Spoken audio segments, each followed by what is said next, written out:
दोस्तों इस क्वेश्चन को सॉल्व करने में कक्षा 10 के विद्यार्थी 100% गलती करते हैं। तो आज के इस वीडियो में हम जानने वाले हैं कि इस क्वेश्चन को किस तरह से आसानी से सॉल्व किया जा सकता है।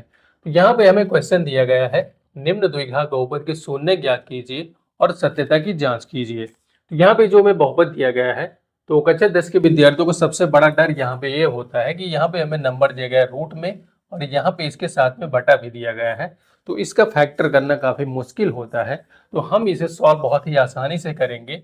सबसे पहले हम क्या करते हैं, इस द्विघात बहुपद में बटा को हटाने के लिए 2 से क्या करते हैं, मल्टीप्लाई कर देते हैं। तो 2 से मल्टीप्लाई करेंगे तो यहाँ पे हो जाएगा 2y² प्लस यहाँ पे 2 से मल्टीप्लाई करेंगे तो यहाँ पे ये 2 कैंसिल होगा और यहाँ पे हो जाएगा 3√5 इंटू वाई और यहाँ पे माइनस 5 में 2 का मल्टीप्लाई होगा तो यहाँ पे हो जाएगा 10।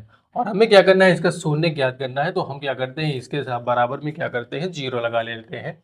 अब हमें यहाँ पे क्या करना होगा, इन दो नंबर को मल्टीप्लाई करना होगा 10 और 2 को। तो 10 और 2 को मल्टीप्लाई करेंगे तो यहाँ पे हो जाएगा हमारा 20। अब हमें क्या करना है, यहाँ पर 3√5 को 2 बार में ऐसे तोड़ना है। 3√5 को 2 नंबर में ऐसे तोड़ना है कि उनका जो मल्टीप्लिकेशन हो वो 20 के इक्वल हो, लेकिन यहाँ पे माइनस लगा है तो उनका जो सब्ट्रैक्शन होना चाहिए वो 3√5 होना चाहिए। तो हम क्या करते हैं, 3√5 को इसे लिखते हैं 4√5 माइनस यहाँ पे लिखते हैं √5। यानी हम क्या करेंगे, रूट 4√5 से एक √5 घटाएंगे तो यहाँ पे बचेगा 3√5।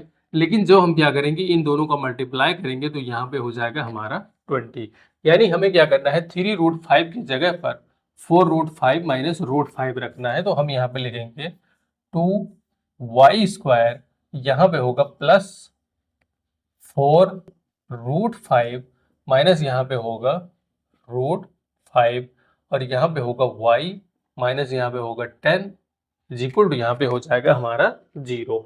हम क्या करते हैं, y का इसमें मल्टीप्लाई करवा देते हैं तो यहाँ पे हो जाएगा 2y² प्लस यहाँ पे होगा 4√5y और ये वाला y इसमें मल्टीप्लाई होगा तो यहाँ पे होगा माइनस √5y माइनस यहाँ पे 10 इक्वल टू यहाँ पे हो जाएगा हमारा 0।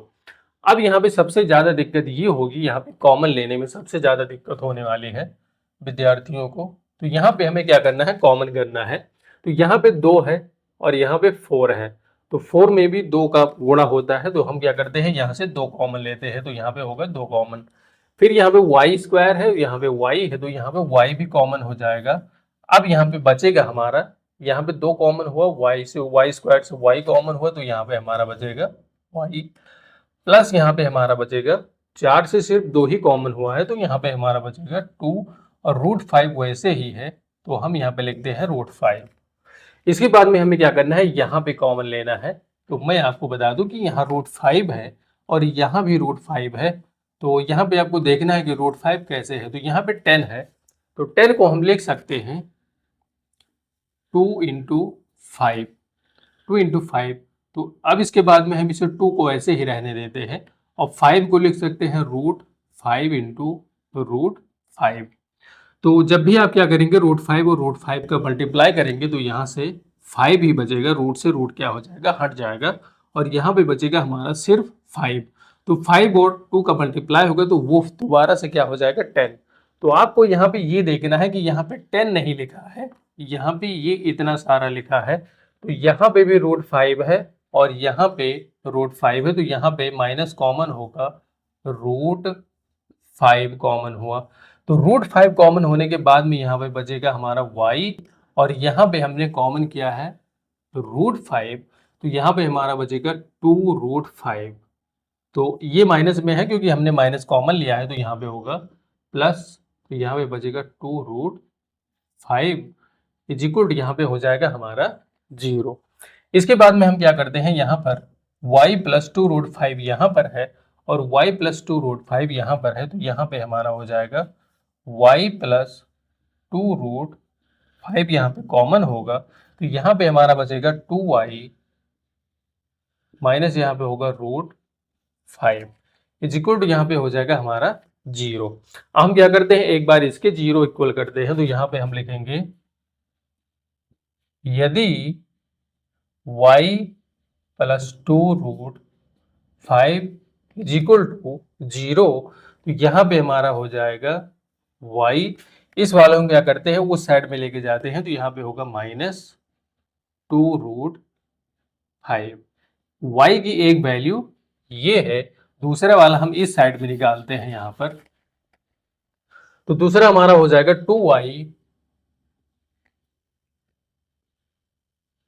2y minus 2y plus 2√5। Sorry, यहाँ पे माइनस है, तो हम क्या करते हैं यहाँ पे माइनस कर देते हैं, 2y माइनस √5 यहाँ पर है, इज इक्वल टू यहाँ पे क्या है 0, इसके इक्वल हमने किया है। तो हम क्या करते हैं 2y को इस साइड में ही रोकते हैं, 2y इज इक्वल टू, ये माइनस में उस साइड में जाएगा, ये प्लस में हो जाएगा, तो यहाँ पे होगा √5, तो यहाँ पे होगा y, ये गुणा में है उस साइड में भाग हो जाएगा, तो यहाँ पे होगा √5 अपान में यहाँ पे हो जाएगा 2।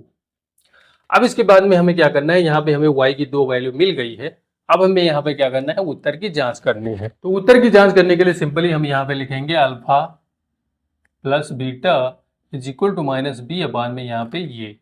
यहाँ पे क्या होता है, यदि हम इसे अल्फा मान लें और इसे क्या मान लें बीटा, यहाँ पे हो जाएगा हमारा अल्फा का जो मान है वो है -2√5 प्लस यहाँ पे जो बीटा का मान है वो है 5√2 अपान में 2 इज इक्वल टू यहाँ पे हो जाएगा माइनस बी, यानी एक्स जो वाई का गुणांक है वो ये हो जाएगा। तो यहाँ पे माइनस लगा है, तो यहाँ पे होगा माइनस, तो यहाँ पे होगा 3/2√5। इसके बाद में हम जो क्या करेंगे, इसे हल करेंगे, तो यहाँ पे 2 और 1 का जो लासा होगा वो 2 ही होगा, क्रॉस मल्टीप्लाएंगे, यहाँ पे हो जाएगा 4, और ये माइनस में ये प्लस में, तो 4√5 से 1√5 जाएगा, तो यहाँ पे बचेगा 3√5, और यहाँ पे होगा माइनस, इज इक्वल टू यहाँ पे होगा माइनस, तो दोनों साइड का हमारा क्या है इक्वल है। इसके बाद में यहाँ पे होगा alpha into beta, alpha into beta is equal to यहाँ पे होता है सी अपान में ये।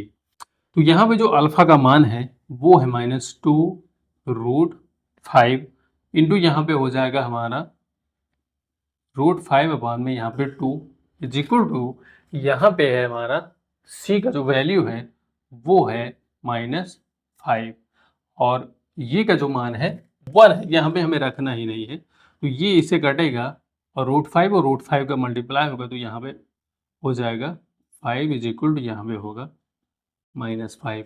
तो इस तरह से जो हमारा आंसर है वो भी क्या है राइट है।